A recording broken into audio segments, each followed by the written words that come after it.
Bismillahirrahmanirrahim. Assalamualaikum warahmatullahi wabarakatuh. Jumpa lagi dengan Budaya Melayu Riau. Kali ini kita akan mempelajari ragam makanan dan peralatan tradisional Melayu Riau.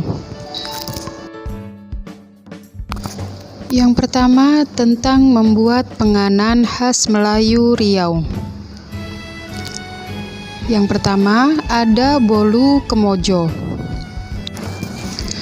Bolu kemojo ini merupakan penganan khas Pekanbaru yang terbuat dari campuran telur ayam, santan, serta tepung terigu. Tepung terigu yang kita gunakan adalah tepung segitiga, yaitu tepung yang mempunyai protein rendah. Cara memasaknya yaitu dengan memanggang di dalam oven bersuhu 175 derajat Celcius selama 45 menit. Bolu kemojo ini jika dia berbahan dasar sari pati pandan, dia akan berwarna hijau.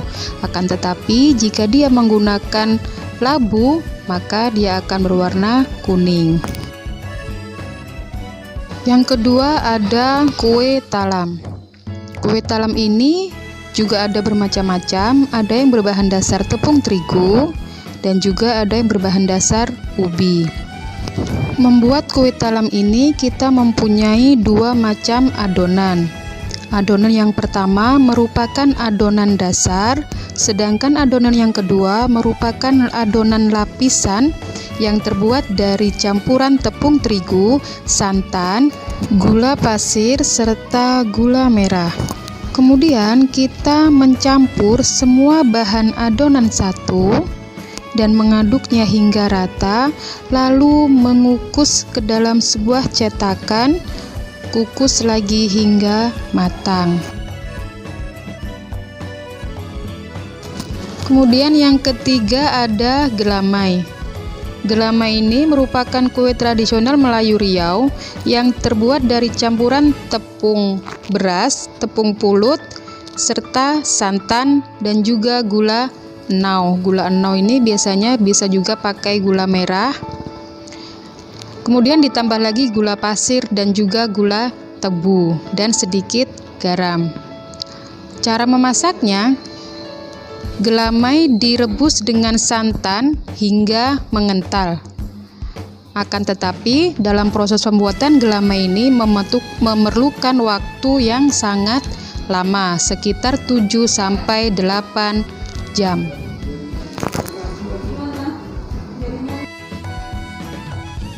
Selanjutnya ada mie lendir. Mie lendir adalah salah satu makanan khas Pulau Batam, atau tepatnya di Pulau Bintan, Riau. Mie lendir terbuat dari mie kuning yang direbus serta diberi campuran tauge, daun bawang, daun seledri, telur rebus, dan cabai rawit yang dipotong kecil-kecil. Mie lendir disajikan bersama kuah kacang, sehingga karena itulah mie lendir mempunyai rasa yang pedas dan manis. Kemudian ada otak-otak ikan. Otak-otak ikan ini terkenal di Tanjung Pinang, makanan yang berbahan dasar ikan yang dihaluskan kemudian dicampur dengan tepung sagu dan dibungkus menggunakan daun pisang, kemudian dibakar di atas bara api hingga daun kecoklatan dan otak-otak matang. Selanjutnya yang keenam ada pais ikan. Sama dengan otak-otak, mempunyai bahan dasar berupa ikan, namun pais ikan tidak dihaluskan dan dicampur dengan kelapa parut serta bumbu dan rempah-rempah, kemudian dibungkus dengan daun dan dibakar di atas bara api. Pais ikan ini biasa disajikan bersama ketupat Melayu. Kemudian ada minuman, yaitu minuman sari lidah buaya. yang terbuat dari bahan dasar lidah buaya yang sudah dibersihkan, dan dicampur dengan gula, vanili, serta batu es. Kemudian ada es kacang merah. Es kacang merah ini tentunya berbahan dasar dari kacang merah. Biasa juga disebut kacang rendang kalau di sini ya. Tapi itu bisa juga dibuat untuk es. Dan dicampur dengan sirup gula merah, gula pasir, vanili, susu coklat atau susu kental manis, dan juga santan. Selanjutnya ada roti jala. Roti jala ini terbuat dari campuran tepung terigu, telur ayam, santan, minyak goreng dan margarin, serta sedikit garam. Cara memasaknya yaitu dengan dipanggang di atas kompor atau di atas bara api, dipanggang ya, bukan dibakar. Jika tidak mempunyai cetakan, kita bisa menggunakan plastik segitiga atau botol air mineral yang kita lubangi atasnya. Kemudian dibentuk seperti jala di atas panggangan. Roti jala ini biasa disajikan bersama kari atau gulai, dan sekarang juga biasa disajikan dengan kuah durian. Selanjutnya ada roti prata. Roti prata ini merupakan makanan khas Melayu yang mendapat pengaruh dari negeri India.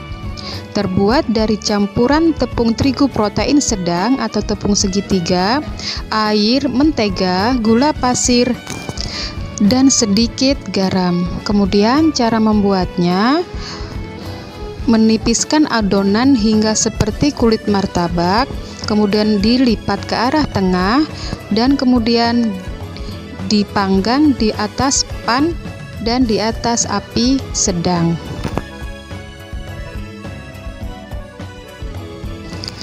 Selanjutnya kita belajar tentang ragam peralatan pertanian dalam masyarakat Melayu Riau.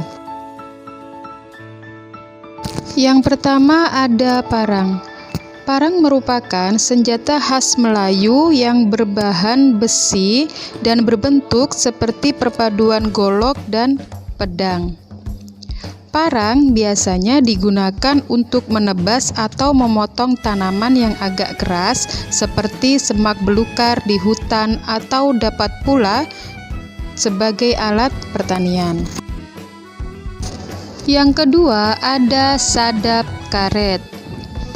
Sadap karet ini digunakan untuk melukai pohon karet secara melingkar agar getah karet mengalir dari atas dan terkumpul di bawah.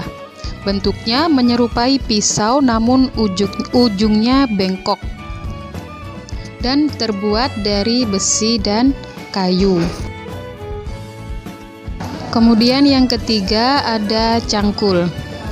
Cangkul juga merupakan salah satu jenis alat pertanian tradisional yang umum di Indonesia. Cangkul terbuat dari besi dan kayu. Bentuknya seperti beliung namun lebih besar. Cangkul ini juga digunakan untuk menggali tanah, meratakan tanah, dan membersihkan tanah dari rumput. Yang keempat, sabit. Sabit berbentuk melengkung menyerupai bulan sabit. Sebutan lain untuk sabit adalah arit atau celurit. Bahannya terbuat dari besi dan gagangnya terbuat dari kayu. Fungsinya untuk memotong rumpun padi atau tanaman perdu. Yang kelima, tuai.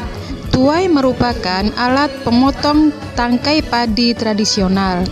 Di Pulau Jawa biasa disebut sebagai ani-ani.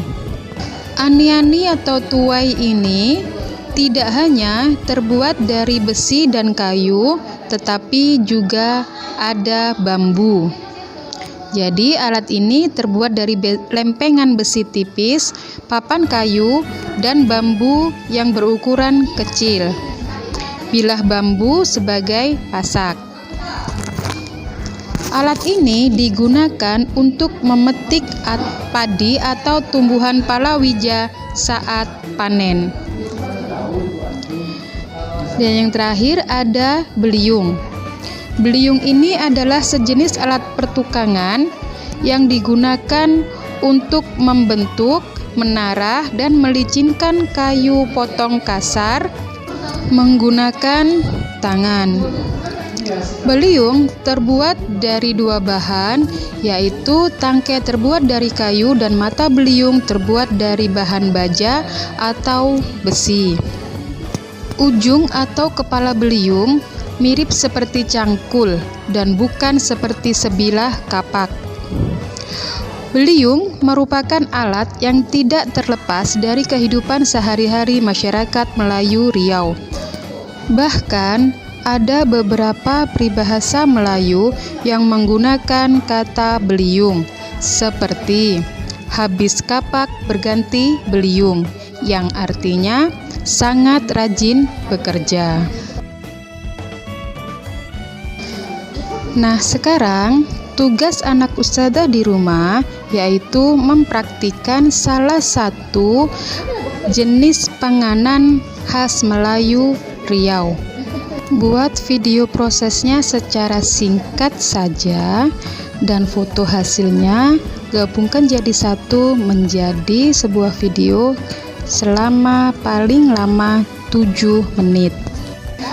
Kemudian kumpulkan melalui WA pribadi ke ustadzah. Oke, terima kasih. Assalamualaikum warahmatullahi wabarakatuh.